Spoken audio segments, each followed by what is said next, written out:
Let us pray. God of wonder and joy, if we had 10,000 tongues, it would not be enough to express all that is on our hearts and minds in this moment. As we engage in this sacrament of pause, some are ecstatic, others are unsure. Some still wonder how they were even accepted into Duke. Others are confident that Duke made the right decision to accept them. Some question, will I fit in? Will I get along with my roommate? Will I be smart enough? Will I be accepted? Calm our fears, not that we cease questioning, but that we experience the joy and privilege of being alive today with bright hopes for tomorrow. Even as we stand in this revered building, Cameron Indoor Stadium, a holy place for some. Let what this building represents guide our days ahead. The spirit of community and collaboration and communication and care and challenge and creativity and cheerfulness. May we embody these values inside and outside the classroom as we embark on this new educational journey together. Whether we win, lose, get hurt, become tired, are energized, make slam dunks in class, or miss attempted shots in relationships, let us be a Duke community that celebrates with those who celebrate and mourn with those who mourn, recognizing that we may go fast alone, but we will go farther together. We know this to be true as we realize that we didn't arrive at this institution solely by our own will and resources. Someone paid for us and prayed for us and encouraged us and taught us and mentored us to bring us to this day. We give you thanks for those who have made it possible for us to be here. May we never forget them nor those who have come before us at dear old Duke. As we research, study, serve, and learn at an institution with such a rich tradition and compelling innovation, may we leverage knowledge for the common good of the world, and by doing so, become more fully human and whole. Let the joy we experience today as faculty, administrators, staff, and students lead us to a deeper sense of gratitude for every good gift, including this university and one another. Bind us together with cords that cannot be broken, and let this class, the class of 2019, be a class that the Hall of Fame of Humanity would remember, because they knew what it meant to learn and live and love in community. Amen.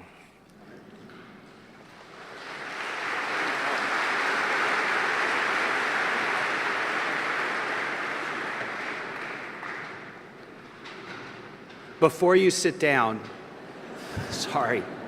just do me a favor, just take a look around. Just turn around and look at your classmates. Look at the people. This is you. This is your class. This is Duke. You're in it together. Please be seated.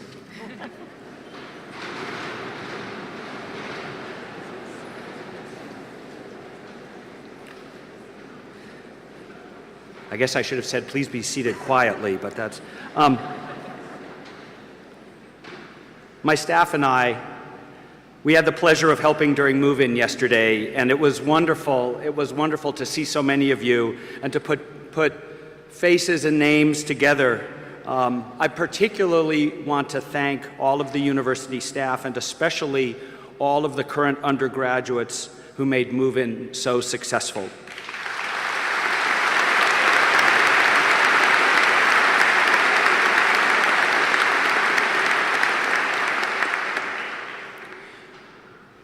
What you saw there was a glimpse of what you will constantly notice during your time here. Enthusiasm, energy, friendliness, but most importantly, the ways in which students support their classmates here at Duke.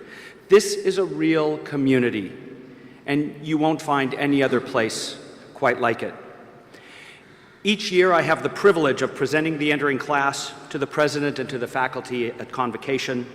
You represent the culmination of an incredible selection process. Over 31,000 students applied this year. We offered admission to only 1 in 9. 1 in 9 applicants with academic and personal credentials that your parents could only dream of. And now I know that some of your parents actually were admitted to Duke some years ago, but I can tell you they are very glad they are not having to apply to Duke now.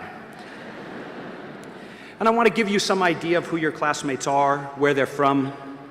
You represent 79 countries and 48 states. This year, the only states not represented are North Dakota and South Dakota. So please, especially those of you from the surrounding states, Minnesota, Iowa, Nebraska, Wyoming, Montana, and also, by the way, Saskatchewan and Manitoba. If maybe in the coming year your parents could take some day trips into the Dakotas, just casually mention how great a time their child is having at Duke. That would be great. I would appreciate it. And the Dakotas notwithstanding, you represent a very wide range of backgrounds and experiences. Almost half of you are students of color. You've come to us from over 1,200 high schools in 930 cities, towns, and villages. And what a great list of places that you're from. You're here from Mesquite and Medellin, from Monaco and Macau, from Fairbanks and Faisalabad, Frisco and San Francisco, 2 different places, Ho Chi Minh City, Monument Valley, Napa, Nashville, Nairobi, and from Bangkok and from Birnam Wood. Now, I know, being Duke students, you're thinking Birnam Wood, Scotland, Macbeth. Yes, Birnam Wood, but the Birnam Wood represented here at Duke is actually a small town of about 800 people in Wisconsin, which until the 1990s had the distinction of being home to the world's largest fiberglass badger.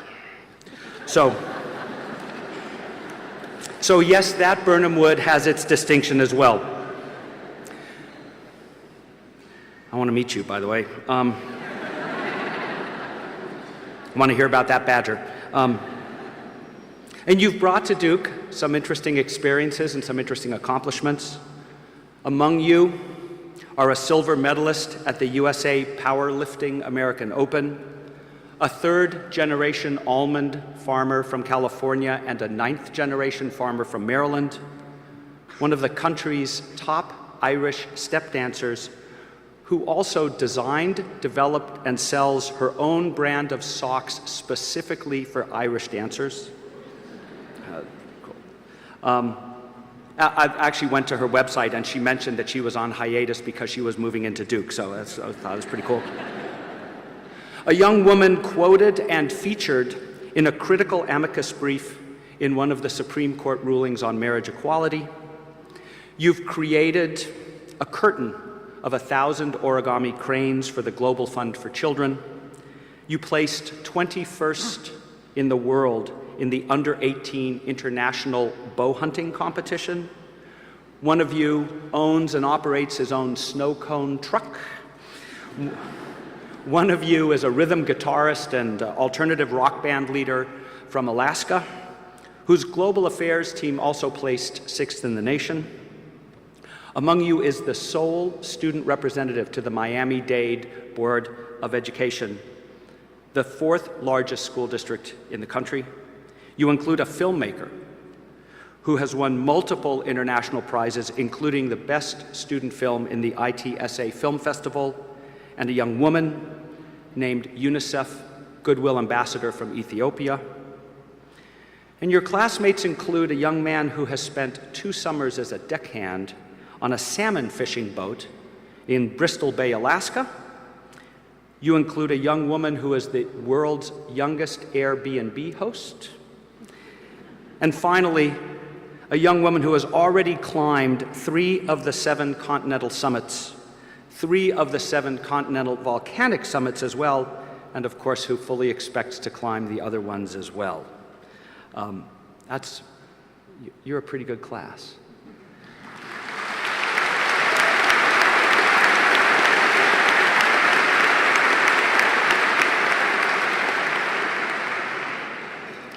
Now, accomplishments like this, I know, are always impressive and maybe a little intimidating.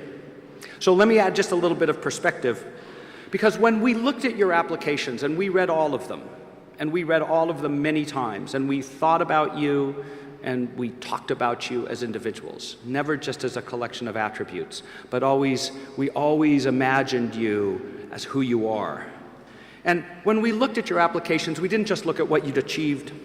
We really asked ourselves, what have you done with the opportunities and the challenges that you faced? And when you had choices to make, and you all had choices to make, we particularly noticed those of you who were willing to take something of a risk. We noticed when you spent your time on something that was maybe a little different than what your friends chose. And we noticed when you took a risk, some of you took a risk in what you were willing to write about in your application essays. And we noticed that some of you took a risk just in applying to Duke when there were those who said, no, you know, this is too much of a reach for you. And you took a risk in saying, no, this is where I belong. So we noticed when you pushed yourselves outside of your comfort zone, because this is a place that responds to that kind of choice. And we knew you belonged here, every single one of you. In the admissions process, here in your life at Duke, my colleagues and I, who you see up here, appreciate people willing to do something a little different, willing to take a new approach, willing to think in a different way. So if you trust yourself, and if you trust Duke, we will repay that trust many times over. We make a world of opportunities available to everyone. And we look for students who know what to do with those opportunities. That's who your classmates are, that's who you are, and that's who we will become because of you. So President Broadhead, I am delighted, I'm thrilled to present to you, to the faculty, and to the community, one of the most talented, fascinating, and enthusiastic classes we've ever seen, the Duke class of 2019. Thank you.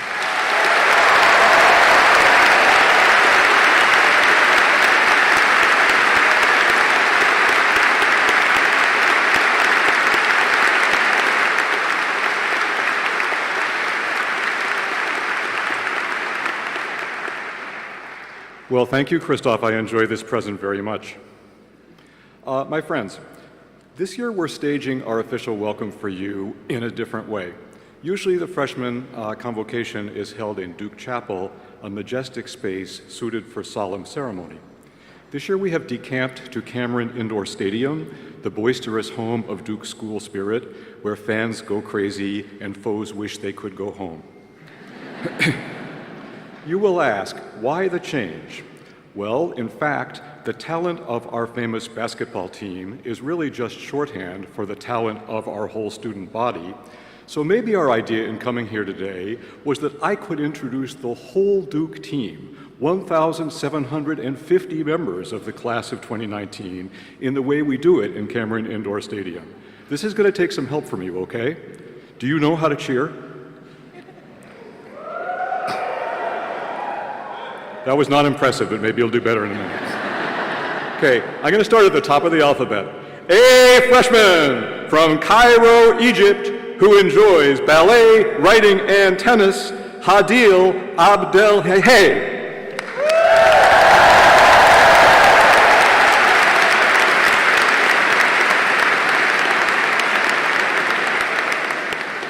And now skipping forward to the end of the alphabet, an engineer from Mendham, New Jersey, please welcome Matthew Zykowski.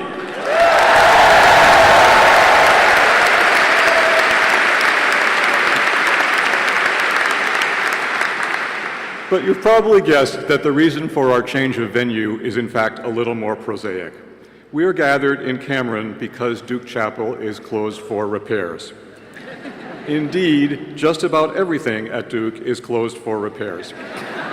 If you came to campus last spring or summer, you saw a wilderness of cranes, construction fence, and beeping earth-moving machines. As you face Duke Chapel, do this with me, right? As you face Duke Chapel, closed for repairs, to the right was the Rubenstein wing of Perkins Library, also closed for repairs, and to the left was Page Auditorium, our largest lecture and performance space, closed for repairs. And next to that, moving a little further to the left, the West Union, our principal eating and social collision space, closed for repairs.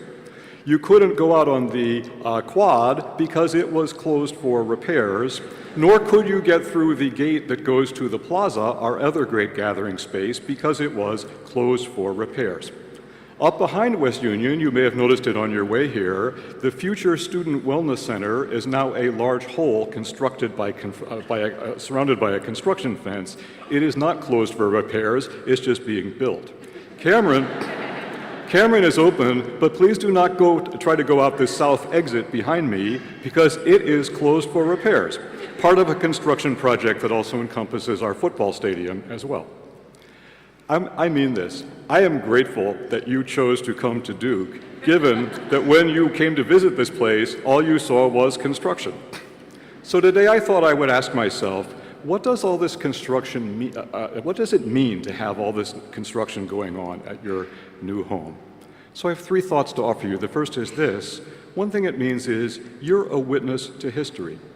When Duke's Gothic West Campus and brick Georgian East Campus were built at the start of the Great Depression, this university formed the largest construction site on the North American continent. It was probably visible from Mars. The reconstruction we're engaged in marks the biggest building boom on campus since Duke was created, and you, lucky people, get to see it with your own eyes. So second, you're actually even luckier than that.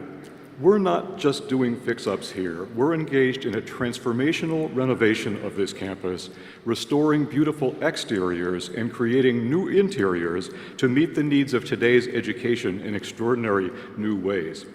There's been disruption galore on our way here, but you will be the ones who get to enjoy the fruits of our labor. Lots of projects are already finished and they're already out there waiting for you. The West Campus Quad is grass again. The renovated library will open on Monday. Page has already opened and will soon begin to host the kind of speakers and performers that make it such a luxury to go to a great university. The football stadium will kick off in the renovated Wallace Wade Stadium, and there's more to come. The East Campus Marketplace, closed for repairs all summer, opened after some suspense Monday morning. And when the basement project is finished there, which will be in 3 or 4 weeks, we will have doubled the social space available for freshmen at this university. You're also going to see a new student arts center that's about to arise on Campus Drive across the street from the Nasher. Keep your eyes sharp. So those are two thoughts, but really I have a third thought, and this is the one I really want you to remember from my talk. I want you to take the site of all the construction at Duke, and I want you to sear that site deep in your mind. And then I invite you to use that image as an image of what your life here could be all about. Duke exists for two purposes. We're here to push the boundaries of human understanding through our research activities, and we're here to help talented young men and women become the most broadly knowledgeable, thoughtful, capable, resourceful version of themselves that they possibly could become. We take trouble with physical structures here only because they serve the real construction project this university cares about, which is the building of capable men and women eager to deliver on their promise in the life of their times. Buildings are inanimate, and when we redesign them and go out to change them, we don't have to ask them or ask for their help. We actually can just do it. But we can't work the transformation we have in mind for you unless you actively reach out for it, unless you come here with the will to be a builder of your own best self. So the rest of my talk is just some very helpful tips to you as builders. One thing contractors know is that all the materials that are assembled at the work site were put there so that you would use them. Walking past our handsome new library will actually not do much to change you. For that, you have to actually go inside it.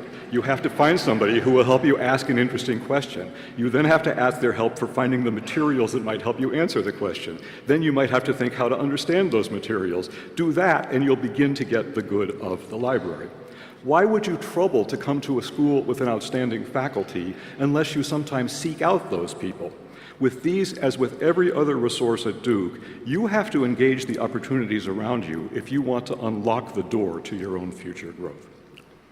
So second, we have done a ton of demolition here. Ask any upperclassman. The demolition has been accompanied by a lot of noise and a lot of inconvenience. We did it because we couldn't build the things we're now creating without disturbing what was there before. Now, I am seriously not recommending that you take a jackhammer to your existing life. But if you want to make room for the new, improved version of yourself to emerge, you're going to have to tolerate some personal disruption. Disruption of your personal habits, disruption of your pre-existing networks, disruption even of cherished assumptions that seem so certain, mostly because you never met anyone who thought different or could challenge them. If nothing here is ever disturbing you, that probably means that you have become trapped in a temporary personal status quo. Disruption isn't fun, but disruption is the opener of new possibilities, so please don't be scared if you see it approach. Then last, there may be solo architectural geniuses, but construction is always a massive group effort. And if you want to build the fully empowered version of yourself at Duke, you have to be thinking how you can use this community, the very community around you, to assist you in that project. Duke has succeeded in drawing top talent in 1,000 forms from across every known boundary: regional, national, racial, cultural, religious, political, socioeconomic, carry the list as long as you like.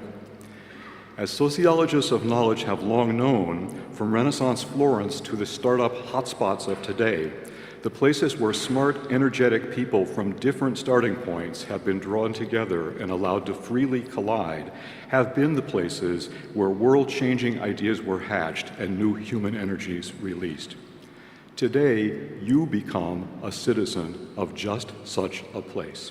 From today, each of you will contribute to the dynamism of a massively diverse community, and from today, each of you will get a growth boost from the others who are here with you. You couldn't insulate yourself from all that energy if you tried. Lord knows why you would want to. But if you want to build to your full potential here, you've got to use this resource in an intentional fashion. You've got to seek out and open yourself to the human richness of this place, even if that means venturing outside of what is already familiar. After the first diversity buzz wears off, everyone faces the inevitable temptation of falling back on communities you subliminally perceive as being like you already. And in even the healthiest human communities, things can happen that pull people apart from the things they share. Duke is committed to being a community where every person is respected and every person has an equal right to thrive. Therefore, Duke requires each of you to take responsibility to build such a community, treating each other, every single other, with just that respect that you expect and wish for yourself. But since no human world could guarantee you a life free from every social ill, if frictions do arise here, I hope you'll find a more constructive way to engage with differences than recoiling into resentment or withdrawing into defensiveness, entirely human though both of those impulses are. In this country and around the world, we see the price millions and millions pay when differences harden into conflict and estrangement. Let's do better than that at Duke. Let's make it be part of your education to learn how to enter into points of view fundamentally different from your own, and how to open your own point of view to people not yet equipped to understand it. And let's learn that hard human skill, not just on nice days where everything's easy, but even on days when things are a little difficult. If you do that, this will make Duke a better place, and it will equip you to be a constructive social contributor long after you have left this place behind. I'm going to close with a personal word. I was drawn to Duke by its distinctive builder's spirit. This is a school that's always taken pleasure in what it already is, but has taken further pleasure in reaching for the further thing it could become. In this spirit, the Durham Fairground, today's East Campus, was rebuilt as Trinity College.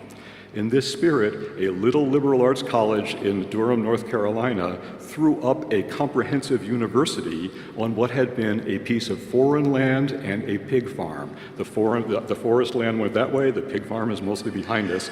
It includes my own house. Over the past 90 years, this school has built itself into a global beacon in 100 of fields, and by now Duke is rich in tradition. But none of us see our work here as being conservators of tradition.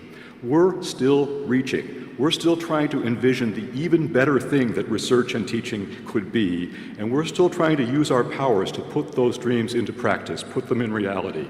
That's the spirit that finds visible expression in Duke's construction, and I welcome you today to the company of that spirit. We admire and applaud you for what you already are, we really do, but we know you didn't come here to stay that same thing for 4 years. You came here to catch sight of some further possibility and to win strength and win joy from the struggle to reach that goal. The construction starts today. I welcome you to Duke.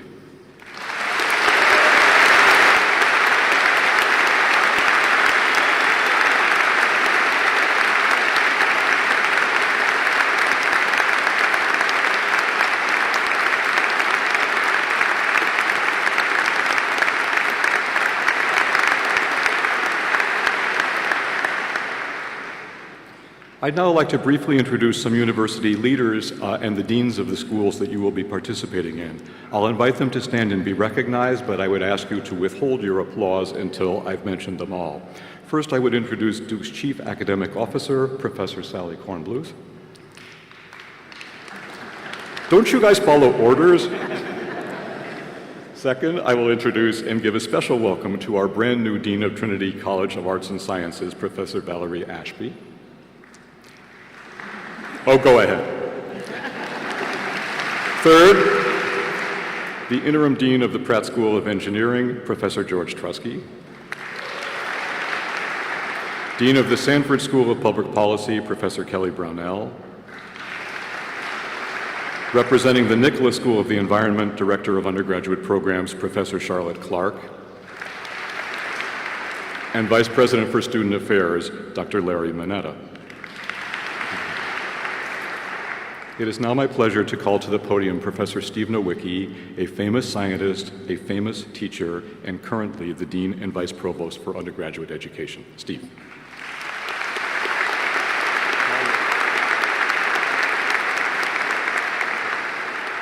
Thank you, President Broadhead. If we were in the kind of event that is normally held here in Cameron Indoor Stadium, at about this point in the game, you will hear something. It might start over there, it might start there where the band is, maybe in the graduate student, but you'd start hearing it and then it would build into a thunderous sound. And why don't we just try that, you know? Let's go Duke. Let's go Duke. Let's go Duke. Come on! Let's go Duke. Let's go Duke. Let's go Duke. Okay, good.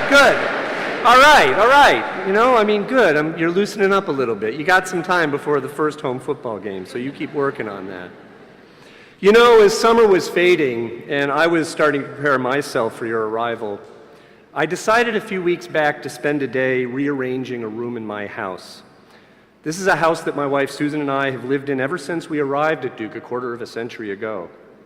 Now, when you live somewhere for a long time, no matter how neat and tidy you are, things get lost and forgotten in out-of-the-way places. So when you rearrange a room that you haven't done anything with for years, you might just stumble across something that you'd misplaced long ago. And when you find something like this, something you hadn't thought about for many years, it can lead you to ponder. This is what happened to me about a month ago as I was doing a thorough once-over of this room. Susan and I had decided that an old table could be taken out to reduce clutter. It was when I was moving this table from the corner in which it had stood for many years that I heard a soft clink, like a little bit of metal falling to the wood floor. Because my next step was to vacuum under where this table is stood, I decided that I should first find whatever had fallen. And that's when I saw it. A yellow button, about the size of a dollar coin, with 2 words written on it that read, "Question authority." I'm wearing this button right now. And you may not be able to read it from a distance, but there it is. Question authority. Members of the so-called baby boom generation, like me, or maybe even your parents, and certainly other older family members, might remember this slogan. They may even remember this particular button. You see, when I went to college, question authority served as kind of a generational mantra for us. In fact, there's even an entry in Wikipedia titled Question Authority, and it says, and I quote, "The slogan became arguably the most accepted form of ideology among baby boomers." Let me tell you, when I went to college, these buttons were everywhere. And why not? When I was in high school, the Vietnam War was still raging, tearing our nation apart. Martin Luther King was assassinated. And then just 2 months later, Robert F. Kennedy was assassinated too. The economy was stagnating, unemployment was rising, race riots were raging in our cities. The year I went to college, Richard M. Nixon resigned as president, disgraced by the criminal activity of the Watergate scandal. It's no wonder that when I was in college, we embraced the slogan, "Question authority." So when I refound my Question Authority button a few weeks ago, I couldn't help but wonder about the quirk of fate that brought it back to my attention just then, just as we were preparing to greet you, Duke's class of 2019. Now, like then, government seems broken. Now, like then, injustice and racism are sparking protests and even violence across the country. Now, like then, many parts of the world are torn apart by social strife, by economic disparity, and by war. I wondered, half seriously, if this button had found its way back to me because somehow it knew it was going to come back into style. Truth be told, question authority seems like it might be as good a mantra for your generation as it was for mine. Actually, I'll go further than that. I encourage you to question authority as you embark on your college education. Whether or not you adopt that specific 2-word phrase, whether or not these yellow buttons come back into fashion, I suggest that one of the most important things that you can do in your next 4 years at Duke is to cultivate the habit of questioning authority. But as I say that, let me very quickly add and emphasize that I also hope that you do it more wisely than many of earlier generations did. Let me explain. It might seem odd as you enter college that a dean of all people would ask you to question authority. After all, don't I represent authority? Do I want you to question, for example, my ability to put you on double secret probation? Should the need arise. More seriously, isn't the point of you coming to Duke because we have the authority to provide you with a bona fide education?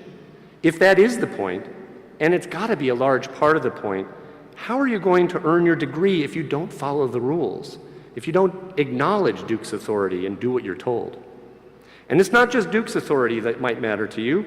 It's the authority of, say, professional schools you might want to attend later, the authority of employers you may want to have hire you, the authority of whoever might have some say in your future success.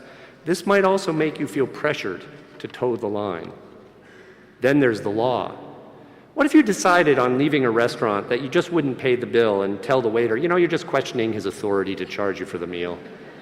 Or say you're going 100 down the interstate and you get pulled over. What kind of response are you going to get if you say to the state trooper, "I'm just questioning authority, officer"? Of course, these examples are increasingly absurd, but they make the point that I'm not asking you to question authority for its own sake. Questioning authority, as I would ask you to do it, doesn't simply mean disregarding the rules of the road, whether those are traffic laws or curricular requirements. I want you to question authority because at its core, understanding when and how to question authority is what education is all about. But to question authority productively, we need to think carefully about those 2 words and how to interpret them: question and authority. Let's begin with the word question. A mistake made by many back when I was in college was to confuse this word with words like reject, or disregard, or disengage from. This is a mistake because there's no point in questioning something unless you're willing to help find the answer. We are right to question authority when we think that authority is unfounded or unjust, or maybe just screwed up somehow. But if we ask the question, we need to be willing to help find the answer, understanding that the answer might be complicated, that it might be difficult, or that the answer might be different from what we initially think it is. To question something is to be skeptical, and it's good to be skeptical as a college student. Don't believe what you're told simply because someone with presumed authority has told it to you, whether in a lecture or a textbook, in a newscast, a government bulletin, on the web, or published in some academic journal. When someone offers you an idea, it's good to ask where that idea comes from, to ask what reasoning it's based on, to consider the evidence yourself before accepting the idea. But skepticism is not cynicism. On hearing something that doesn't quite make sense to you, that seems like an extraordinary claim, or that is just different from the way you think, if you're skeptical, you might say, "How do you know that?" Or, "Why do you think that way?"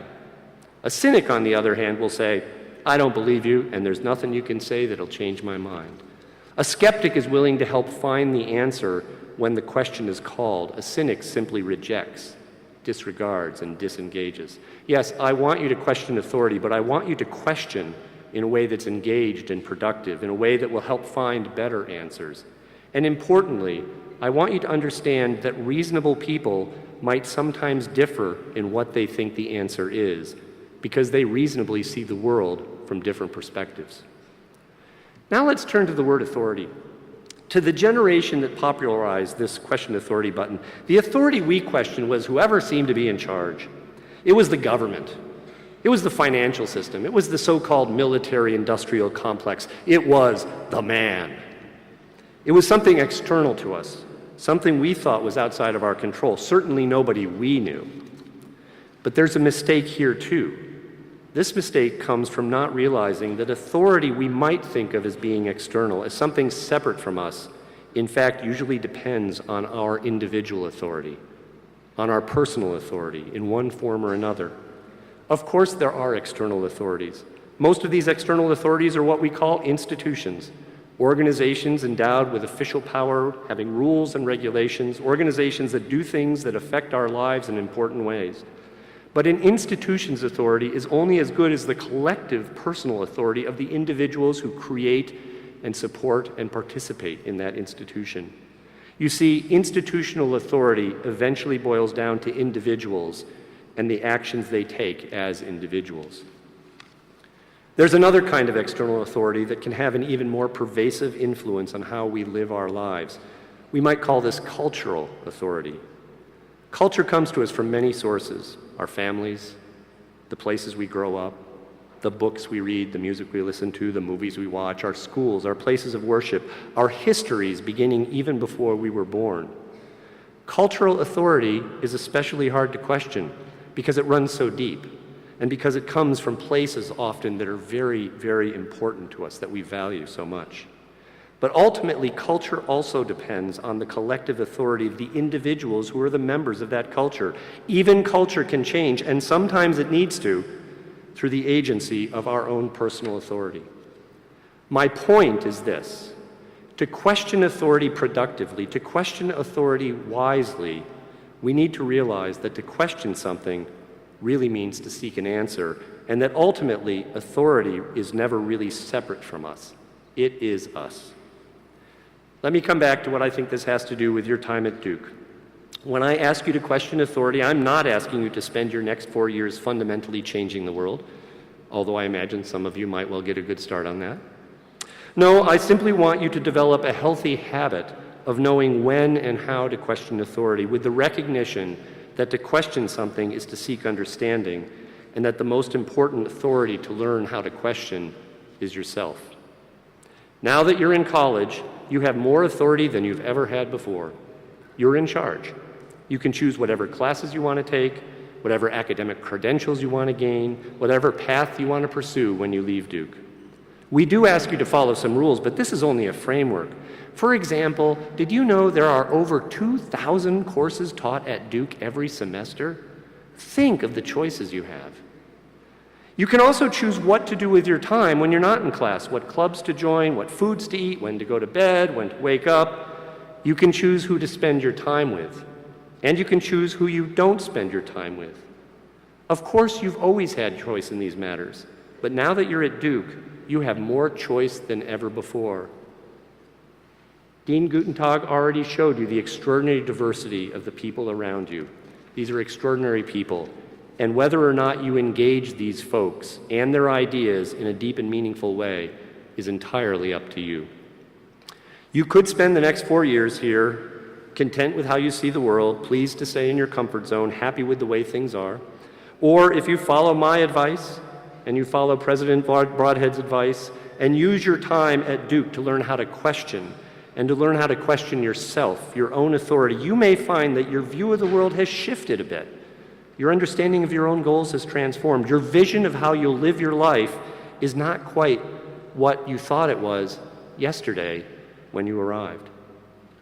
So you see, what I'm really asking you to do when I ask you to question authority is to use your time at Duke to better understand who you are. If you can do that, if you can understand your own authority and how to question it, you won't need one of these question authority buttons, because you'll already know how and when to question authority on anything that matters to you, wisely and effectively.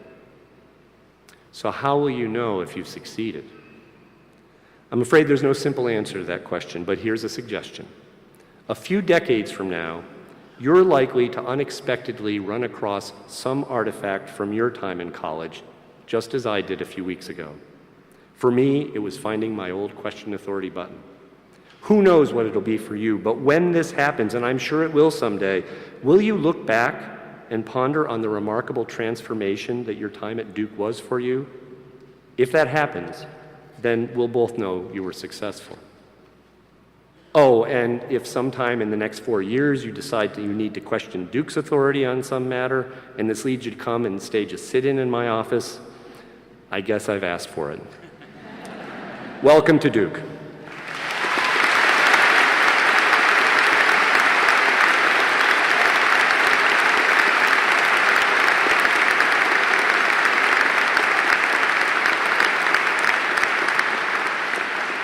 It's now my privilege to introduce you to several student leaders, fellow students who will play an important role in your Duke experience in the coming year. Let me first introduce the co-chairs of the first-year advisory counselor program. Sherry Zhang, please stand up. She's a senior from Cliffside Park, New Jersey. Sherry's majoring in mechanical engineering and minoring in education. Leah McKay, sitting next to her, please stand, Leah, is a senior from Johannesburg, South Africa. She's majoring in evolutionary anthropology and minoring in chemistry and psychology. The facts, as we call them, are the people who so enthusiastically unloaded your cars and carried the tons of stuff you brought here to Duke up to your room. And they're going to continue to help you as you adjust to your first year in Duke. Thank you very much.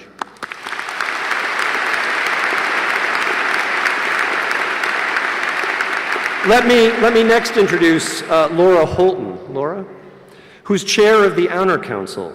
The Honor Council is a group of undergraduates who work with faculty and staff to promote honor, integrity, and ethical behavior in university life, as embodied in Duke's Code of Conduct, our community standard. Laura is a senior from East Brunswick, New Jersey. She's majoring in philosophy with a minor in computer science. Thank you.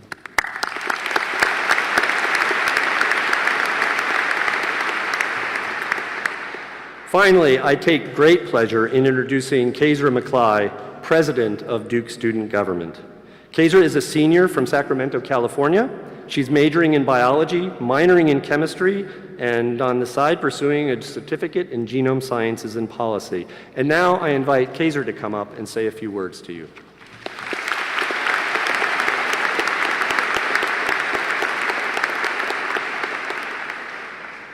Let's lower this a little bit. Welcome to Duke, class of 2019. You have finally made it. All of your hard work has culminated in your presence here at the best university in the United States. Not that I'm biased or anything. I'm sure that each of you has a unique reason for choosing Duke. When I was a high school senior, I applied early because I noticed one thing that separated Duke from its peer institutions: its commitment to change. The Duke that you will experience is entirely different from the one that I chose 3 years ago. And it's not just different in physical ways, like the new air conditioning units in all East Campus dorms or the renovated marketplace, but also in ways that have fundamentally changed the Duke experience. In the last 3 years, we have established gender-neutral housing on all 3 campuses, started a global health major, and opened a campus in Kunshan, China, just to name a few. Usually, the process of change starts with a problem that an institution works to solve. But Duke does so much more than fix what is broken. Our Duke never settles for good enough and is always looking for ways to make the student experience better. What's incredible, though, is you don't just have to sit back and watch this change occur. Each and every one of you can be a part of it, too. I call this being disrupted. Now, President Broadhead hinted at this a little bit, so hopefully you have the concept down, but just so you know, I don't mean disruptive in a traditional sense of the word. To me, being disruptive means choosing not to be passive, and instead actively engaging in the system that you have chosen to spend the next 4 years in. You have the power to question why things are the way that they are and be instrumental in their improvement. I hope that you will go through your Duke experience hungry for change. You do not have to accept the policies that are handed down to you as if they're written in stone. If you see something that you don't like or could be better, meet with an administrator, talk to a faculty member, or start a campaign for change. A friend of mine, Jacob, did just that. When Jacob came to Duke and realized there was no gender-neutral housing on campus, they acted. Jacob brought students together, joined student government, and pitched their case to the administration. Today, you attend a university where you can live in gender-neutral housing from the day you step on campus to the day you graduate, all because of their disruption. Take Jacob's example and don't be afraid to turn your grievances into action. Likely, not all of you are interested in student government or administrative policy changes, and you don't have to be. Small disruptions in your perceptions and actions can be just as meaningful as new university policies. One of these little disruptions is working to redefine your role as a student on this campus. In an institution of higher education, it seems like we all have roles to play. The student learns, accesses opportunities, and accepts services. The professors and administrators do the opposite. You have the power to disrupt this system. Not only can you learn from your professors, but you can also create and teach your own house course to your peers. You can both attend a speaker series put on by a department and also bring one of your own inspirations to speak on campus. You have just as much agency to apply to a pre-established Duke Engage program or major as you do to create your own. Do yourself justice and be the author of your own experience over the next 4 years. Another disruption that I encourage you to explore is one in your perspective. I'm sure that you know that you are part of an astoundingly diverse student body. Despite that, it's often easiest for us to surround ourselves with people who are similar to us or things that we find comfortable. In order to disrupt this, I dare you to surround yourself with people who are unlike you, who challenge you, and who help you understand how your perspective has been shaped by the environment that you grew up in. Beyond that, attend events sponsored by cultural and religious groups that you don't primarily identify with, and find ways to use differences as opportunities for growth. This concept may seem so simple, but if you take a moment to reflect on the people you have gravitated toward during your first few days at Duke, you might realize that they're more similar to you than different. Disrupt that. I challenge you to create a diverse, collaborative, and supportive community by meeting each other in the middle. When I came to Duke, I was ready to let my education happen to me. I thought that the sum of my time at Duke was going to be a combination of the clubs I joined, the classes I took, and the friends I made. In fact, I was so convinced that I was so small and not in height, and the institution was so large that I didn't even attempt to join student government my freshman year. I could not fathom that someone like me could have the knowledge or the confidence to be the most active part in shaping my Duke experience. However, I gained confidence in my power to disrupt by my little victories. Each person that helped me reevaluate my perspective, each moment in which I transcended the traditional role of student, and each time I let myself dare to dream that there was something I could do to improve our university, grew me into the person that I am today. It is my hope for you that you will never forget what a privilege it is to be at an institution that rewards good questions just as much as good answers. Class of 2019, congratulations on making it to Duke University. I promise you that the best is yet to come.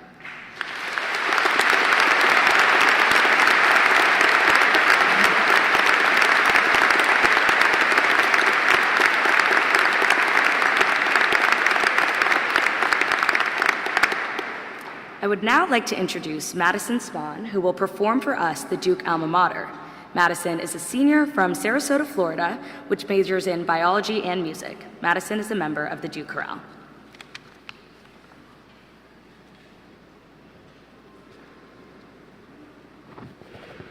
Thank you. As you near the end of your first official gathering as Duke University undergraduates, I would like to invite you to participate in a time-honored tradition, the singing of our alma mater. Dear Old Duke, as it is now popularly known, was composed by Robert Henry James, a Trinity College graduate in 1924. He said that he was inspired to write a song that would demonstrate his gratitude and devotion to the university. I hope that the words of the alma mater will ring true for you, not only in your time at Duke, but throughout your entire life, and that your time at this wonderful place will inspire you to forever turn to dear old Duke. I will sing the alma mater once, and then invite you to join me in singing it through a second time. Thank you, and I hope that you have a wonderful time at Duke. Please stand and remain standing for the closing procession. Welcome.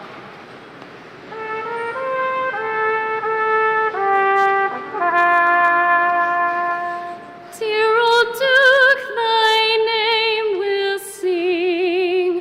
To thee our voices will raise. To thee our anthems ring in everlasting praise.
Bye.